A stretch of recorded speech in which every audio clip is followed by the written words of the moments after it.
Oui, salam alaikum. Bonjour à toutes et à tous.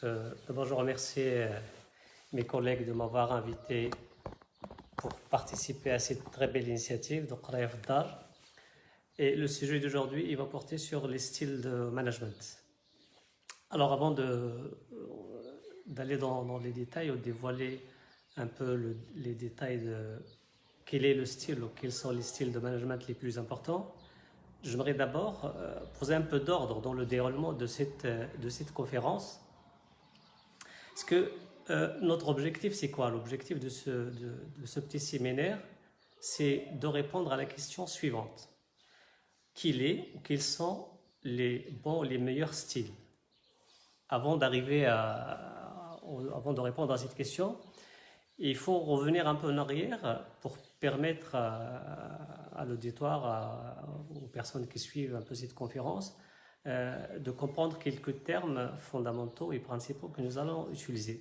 Donc, je vais commencer par donner une définition simple, classique, mais très significative de qu'est-ce que c'est que le management. Ensuite, les rôles et les qualités d'un manager pour qu'on puisse arriver au style, parce qu'on ne peut pas comprendre les styles si on n'a pas compris quel est le rôle ou quels sont les rôles principaux du management. Et pour comprendre les rôles principaux du manager, il faut connaître ses missions et ses fonctions. Alors, l'une des définitions qui me paraît assez simple et significative, c'est la suivante. C'est que le management est un processus composé sur plusieurs activités visant à arriver ou à réaliser un objectif en s'appuyant sur des moyens. Donc, à partir de cette définition, on va retenir, si vous voulez, 4 concepts ou 4 mots-clés, 4 composantes principales de ce processus. Je reviendrai tout à l'heure pour vous expliquer pourquoi le processus. D'abord, l'objectif. Ça, c'est extrêmement important quand on parle du management. Il est toujours associé à la définition, à la mise en œuvre, à la réalisation, à l'atteinte des objectifs. Les activités qui constituent le cœur, et puis les moyens et le processus. Donc, s'il y a 4 mots-clés à retenir quand on parle du management, c'est ces 4 mots principaux. Le processus, cela veut dire tout simplement qu'il s'agit d'un ensemble d'activités interdépendantes et interreliées. Et l'objectif de cette interdépendance, c'est la synergie. La synergie, comme vous savez peut-être, que normalement ceux qui ont une formation en gestion connaissent parfaitement, c'est la synergie, il crée de la valeur. C'est deux.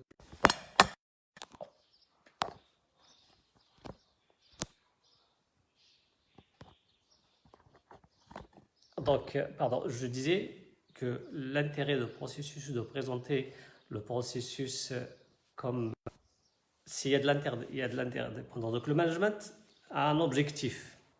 D'ailleurs, comme disait le proverbe, celui qui n'a pas d'objectif ne risque pas de l'atteindre. Le management, c'est un domaine d'action. Donc, c'est un ensemble d'actions qu'on doit mener en parallèle qui nécessite une réflexion, qui nécessite des moyens, etc. Le management est une activité, mais c'est une activité en général réalisée par un ensemble de personnes. Et le management, c'est un moyen privilégié d'influence. D'influence sur quoi? D'influence sur les personnes et sur le groupe. Voilà, si vous voulez, une définition très, très, très synthétique et très simple. Donc, la question qui se pose, ou la question que plusieurs personnes posent, c'est, je disais que le côté scientifique et le côté art sont toujours présents, et un bon management, c'est, si vous voulez, c'est un équilibre entre un management efficace, c'est un équilibre entre la science, l'expérience et l'art. L'art, parce que c'est un métier, l'art, comme je disais, qui dépend beaucoup plus des habilités personnelles. Et l'expérience, si vous voulez, l'expérience, c'est le moyen d'activité, l'art. Donc, si on peut parler aujourd'hui d'un management efficace sur le plan pratique, il doit trouver un équilibre entre ces trois composantes qui est le côté scientifique, enfin la science, l'art et le métier. Et Menzberg, elle l'a bien expliqué dans ses ouvrages. Et il disait que le seul facteur déterminant aujourd'hui, c'est la situation, et je reviendrai tout à l'heure sur ces aspects liés à la situation, liés d'une manière générale au contexte. Alors ça, si vous voulez, c'est un peu quelques premières explications par rapport au concept, par rapport à son importance, par rapport à son utilité, mais également par rapport à ses fondamentaux. Mais moi, je recommande aux personnes qui souhaitent aller un peu plus loin dans la compréhension du management, de revenir à l'évolution historique. J'estime que quand on étudie l'évolution historique du concept du management, comment il a évolué durant l'histoire, depuis les classiques jusqu'à aujourd'hui, eh bien, vous allez comprendre mieux non seulement son évolution et son intérêt, mais vous allez surtout comprendre les tendances d'évolution. Je trouve que l'évolution historique, elle est très significative et elle permet, si vous voulez, de répondre à deux questions principales qu'on se pose et qu'on doit toujours se poser. C'est pourquoi elle a évolué ou pourquoi elle évolue et comment elle a évolué. Alors, je disais que la définition qu'on va retenir pour aller vers les styles de management, c'est celle qui présente le management qui s'appuie sur la planification, l'organisation, la direction et le contrôle. Ce sont, si vous voulez, un peu les principales activités depuis Henri Fayol qui ont connu certainement certaines évolutions, surtout sur la partie technique et la partie conception. J'ai vu il y a quelques questions sur l'intérêt et l'importance de l'activité, c'est-à-dire en termes d'interdépendance et en termes... Donc voilà, si vous voulez, pour la définition. Maintenant, les rôles. En fait, il y a un grand débat et puis il y a une grande différence entre les rôles. Et ce qu'on doit faire, ce que Fayol a décrit ou l'a dit, en termes de processus, en termes d'activité, ou bien est-ce qu'on doit faire ce que Menzberg a observé. Vous savez, l'apport principal en management de Henri Menzberg, qui reste quand même une très très grande référence, c'est que lui, il s'est posé la question suivante. Il voulait savoir, est-ce que les managers, dans la réalité, dans la pratique, est-ce qu'ils font ce qui est écrit dans les livres? Alors, c'est pour cela qu'il a adopté une démarche méthodologique d'observation, ce qui fait qu'il a un peu poursuivi ou il a suivi plusieurs responsables, plusieurs grands managers.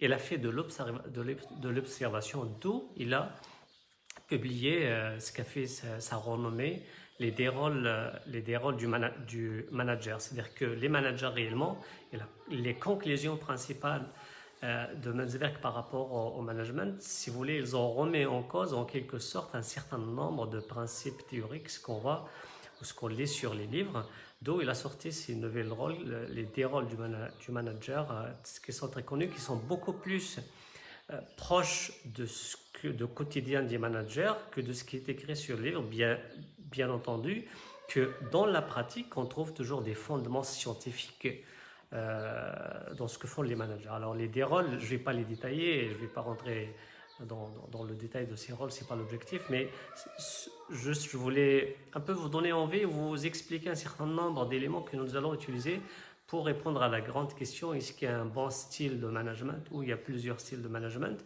et aussi est-ce que tout le monde peut devenir un bon manager? Et ça c'est aussi une grande question qui se pose, j'y reviendrai tout à l'heure. Les dés rôles sont regroupés en trois pôles: rôle interpersonnel, rôle informationnel et rôle décisionnel. Donc tout ce qui est relationnel est lié aux relations, que ce soit à l'intérieur de l'organisation ou bien à l'extérieur de l'organisation. Tout ce qui est lié à l'information, je disais, je ne vais pas rentrer dans les détails, mais pour les personnes qui le souhaitent, vous pouvez aller sur mon site web et vous allez trouver toute la documentation nécessaire par rapport à ces séminaires www.drchankri.com. Vous allez retrouver beaucoup plus de détails. Et les rôles décisionnels, tout ce qui est lié à la décision. Il est le responsable de la décision il est responsable de la bonne ou de la mauvaise décision ou des décisions prises au niveau des entreprises. Voilà maintenant, si vous voulez, voilà le processus et les activités. Voilà les rôles principaux, ce que devraient faire, selon Menzberg, les managers en réalité. Maintenant, la question qui se pose, c'est quelles sont les qualités? On a l'activité, on a le rôle ou les rôles qui sont déduits de ces activités. Maintenant, est-ce que tout le monde peut jouer ce rôle ou pas? Ça veut dire, est-ce que n'importe quelle personne qui a suivi une formation ou pas, surtout qui ont suivi une formation, est-ce qu'ils peuvent jouer ou devenir de bons managers ou accomplir toutes ces missions? Eh bien, il faut des qualités. Et les qualités, bien entendu, dépendent aussi de la nature de l'activité. Si on prend par exemple les activités principales dont j'ai parlé tout à l'heure, qui sont la planification, l'organisation, la direction et le contrôle, et on pose en face quelles sont les qualités que chaque activité nécessite. Quand on fait un peu cette comparaison et cette liaison entre les activités derrière, il y a les rôles et puis les qualités, qu'est-ce qu'on va trouver? On va trouver que les managers de top management, je me réfère à la configuration organisationnelle de Menzberg, les gens qui sont au top management, c'est-à-dire la direction générale, ont besoin de beaucoup plus de qualité conceptuelle que de qualité technique. Les gens qui sont au middle management, c'est en général les chefs de service, les chefs de division, les chefs de direction, etc. Ceux qui sont au milieu, ils ont besoin d'un équilibre entre les qualités conceptuelles, les qualités humaines et les qualités techniques.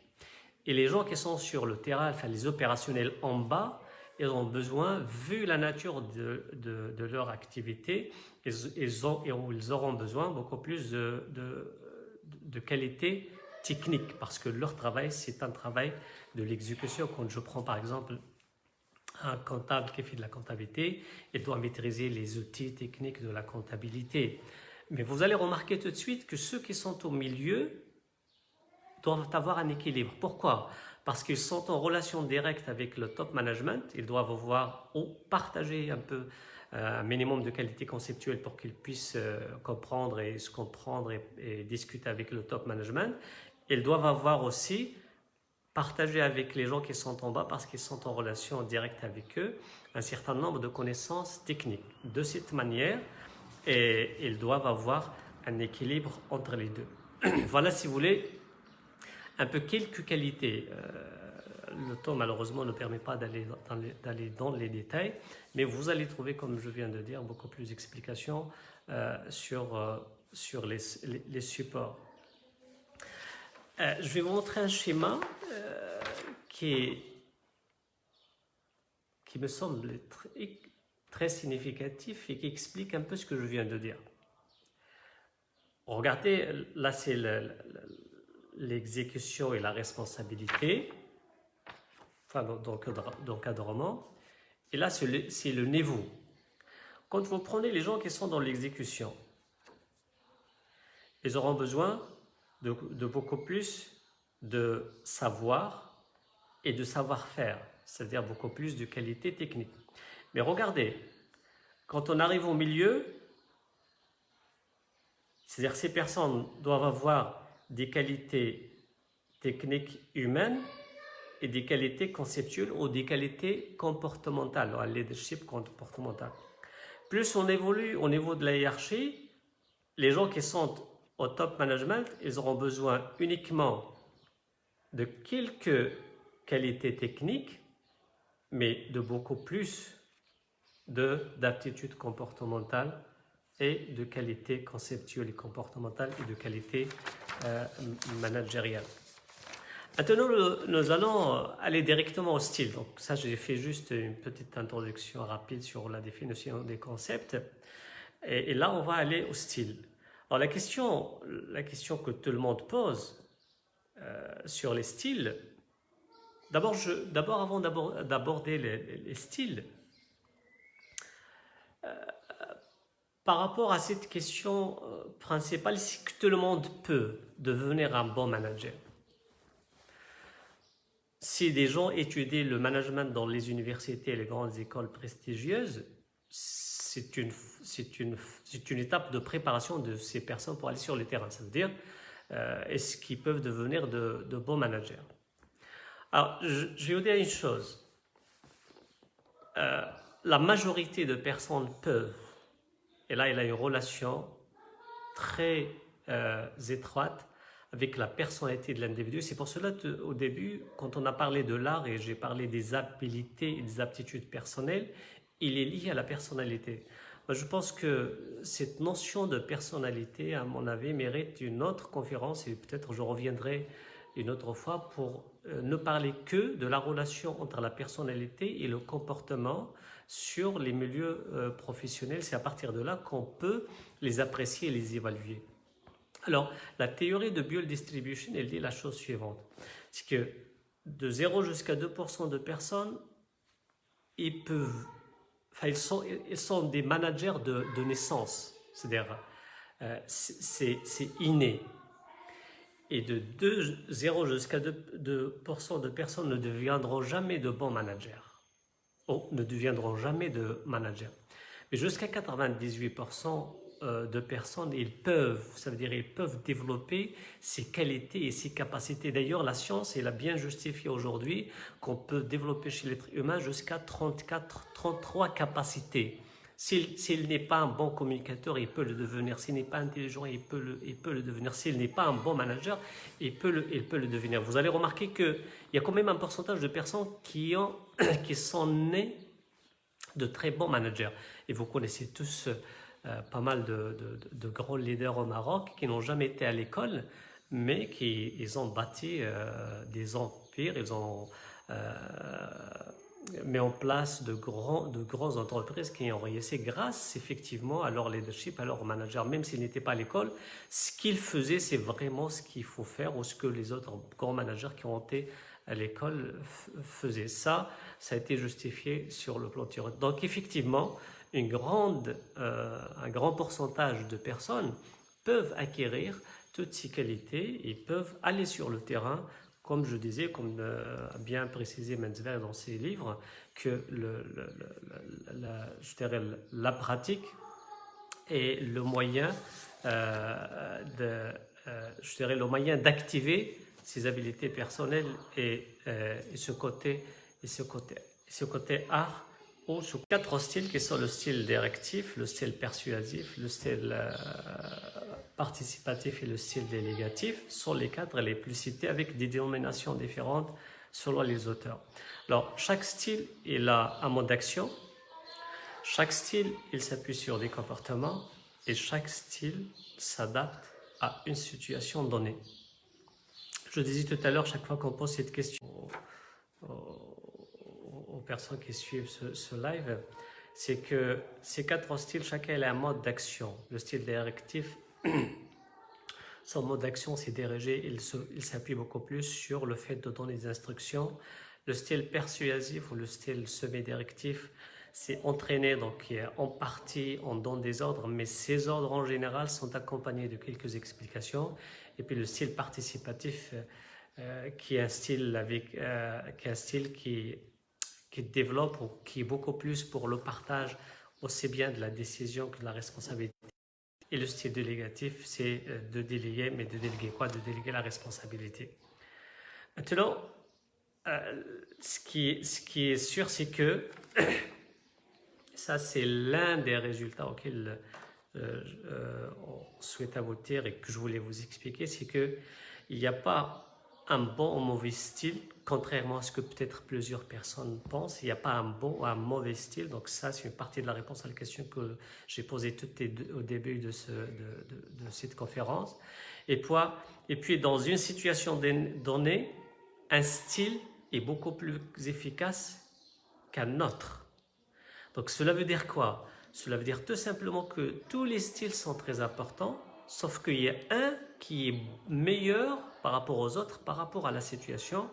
Et puis 3, le bon manager, c'est la personne qui a bien évidemment toutes les qualités que nous avons présentées tout à l'heure, mais le bon manager, c'est celui qui a cette capacité d'adapter son style à la situation. Étant donné que, c'est pour ça que j'ai parlé de la personnalité, qu'il est en relation avec les comportements, chaque individu, il a un style dominant de par sa personnalité. C'est normal, c'est naturel. Il y a des gens qui sont autoritaires, il est comme ça. Vu ses expériences, son histoire, sa formation, son entourage, etc. Il y a des gens de nature qui sont délégatifs ou participatifs. Tout cela, c'est normal. Mais celui qui sera le meilleur, c'est celui qui a cette capacité. Je dis bien la capacité, ça veut dire que c'est quelque chose qu'on peut développer si on ne l'a pas. C'est cette capacité de passer d'un style à un autre selon ce que la situation exige. Alors, pour répondre à cette question, voilà en fait le schéma que je voulais vous présenter et qui répond à notre question de départ. Quel est le meilleur style ou quels sont les meilleurs styles du management qui existent? Si je vous pose la question suivante, en vous disant, si on prend toute l'activité du manager et on veut la diviser en 2 blocs, nous allons avoir un bloc sur l'orientation et un bloc sur l'encouragement. C'est-à-dire, si on regroupe toutes les activités, on va avoir 2 volets principaux qui structurent le travail: orientation et encouragement. Donc, je termine rapidement et j'aurai 10 minutes pour répondre à la question. 4 styles, 4 types de catégories de collaborateurs. Les débutants, avec cette catégorie de débutants, on doit adopter un style directif. Pourquoi? Parce que les débutants, comme vous voyez, ils n'ont pas encore de la compétence. Donc, ils ont besoin d'orientation, ils sont motivés et n'ont pas besoin d'encouragement. C'est les gens qui viennent de démarrer leur carrière. Les personnes qui ont une expérience moyenne et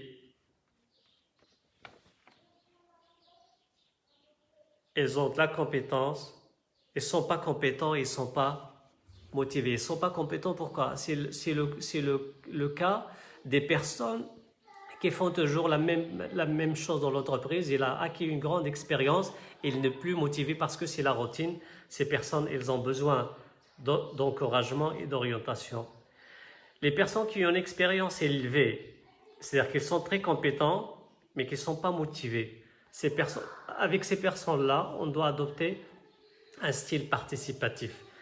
Ils sont compétents, ils n'ont pas besoin d'orientation, ils sont démotivés, ils ont besoin d'encouragement. Avec les gens qui ont une grande expérience, les experts, ils sont compétents, ils sont motivés, ils n'ont pas besoin d'orientation, ils n'ont pas besoin d'encouragement.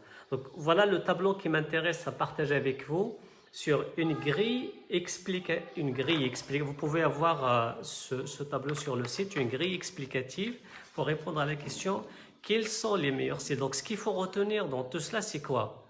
C'est que pour chaque situation, ça veut dire que si vous avez des débutants dans votre entreprise, vous avez des gens qui ont une expérience moyenne, vous avez des gens qui ont une grande expérience, qui ont suffisamment d'expérience, vous ne